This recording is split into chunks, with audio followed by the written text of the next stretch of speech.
ನಮಸ್ಕಾರ ಸ್ನೇಹಿತರೆ, media power YouTube channel ವತಿಯಿಂದ 2024ರ ಲೋಕಸಭಾ ಚುನಾವಣೆಗೆ ಕಾಂಗ್ರೆಸ್ ಪ್ರಣಾಳಿಕೆ, ಪಂಚ ನ್ಯಾಯ ಮತ್ತು 25 ಗ್ಯಾರಂಟಿ ಘೋಷಣೆ. ಮುಂಬರಲಿರುವ ಲೋಕಸಭಾ ಚುನಾವಣೆಗೆ ಕಾಂಗ್ರೆಸ್ ಪಕ್ಷವು ಪ್ರಣಾಳಿಕೆಯನ್ನು ಬಿಡುಗಡೆ ಮಾಡಿದೆ. ಲೋಕಸಭಾ ಚುನಾವಣೆಯ ರಣಕಹಳೆ ಮುಳುಗುತ್ತಿದ್ದಂತೆಯೇ ಎಲ್ಲ ಪಕ್ಷಗಳು ಜನತೆಗೆ ಭರವಸೆಗಳ ಸರಮಾಲೆಯನ್ನೇ ನೀಡಲಾರಂಭಿಸಿವೆ. ಕಾಂಗ್ರೆಸ್ ಕೂಡ ಚುನಾವಣಾ ರ್ಯಾಲಿಗಳಲ್ಲಿ ಜನರಿಗೆ ಹಲವು ಭರವಸೆಗಳನ್ನು ನೀಡುತ್ತದೆ. ಈ ನಡುವೆ ಇಂದು ಕಾಂಗ್ರೆಸ್ ತನ್ನ ಪ್ರಣಾಳಿಕೆ ಬಿಡುಗಡೆ ಮಾಡಿದೆ. ಕಾಂಗ್ರೆಸ್ ಕೊಟ್ಟಿರುವ ಗ್ಯಾರಂಟಿಗಳೇನು? ಕಾಂಗ್ರೆಸ್ ಅಧ್ಯಕ್ಷ ಮಲ್ಲಿಕಾರ್ಜುನ್ ಖರ್ಗೆ, ಪಕ್ಷದ ನಾಯಕರಾದ ಸೋನಿಯಾ ಗಾಂಧಿ ಮತ್ತು ರಾಹುಲ್ ಗಾಂಧಿ ಇಂದು ಪ್ರಣಾಳಿಕೆಯನ್ನು ಬಿಡುಗಡೆ ಮಾಡಿದರು. ಪ್ರಣಾಳಿಕೆಯಲ್ಲಿ ಪಕ್ಷವು ಪಂಚ ನ್ಯಾಯ ಮತ್ತು 25 ಭರವಸೆಗಳನ್ನು ನೀಡಿದೆ.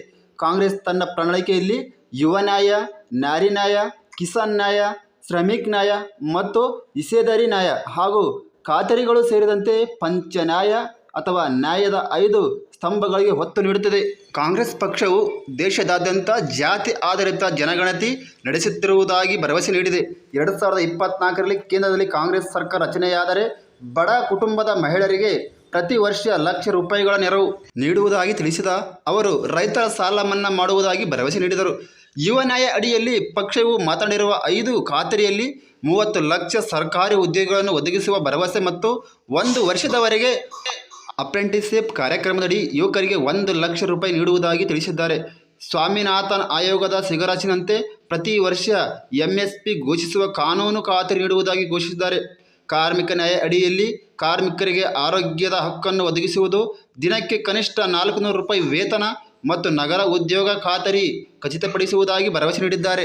ಕಾರ್ಮಿಕರ ನ್ಯಾಯ ಅಡಿಯಲ್ಲಿ ಕಾರ್ಮಿಕರಿಗೆ ಆರೋಗ್ಯದ ಹಕ್ಕನ್ನು ಒದಗಿಸುವುದು, ಕನಿಷ್ಠ ದಿನಕ್ಕೆ 400 ರೂಪಾಯಿ ವೇತನ ಮತ್ತು ನಗರ ಉದ್ಯೋಗ ಖಾತರಿಯನ್ನು ಖಚಿತಪಡಿಸುವುದಾಗಿ ಭರವಸೆ ನೀಡಿದ್ದಾರೆ.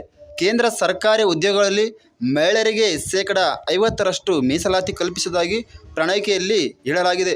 ಲೋಕಸಭಾ ಚುನಾವಣೆಗೆ ಇನ್ನೇನು ಕೆಲವೇ ದಿನಗಳು ಬಾಕಿ ಉಳಿದಿವೆ. ಏಪ್ರಿಲ್ 19ರಂದು ಮೊದಲನೇ ಹಂತ ಮತದಾನ ನಡೆಯಲಿದೆ. ಪ್ರಣಾಳಿಕೆಯಲ್ಲಿ 25 ಬಗೆಯ ಭರವಸೆಗಳನ್ನು ನೀಡಲಾಗಿದೆ.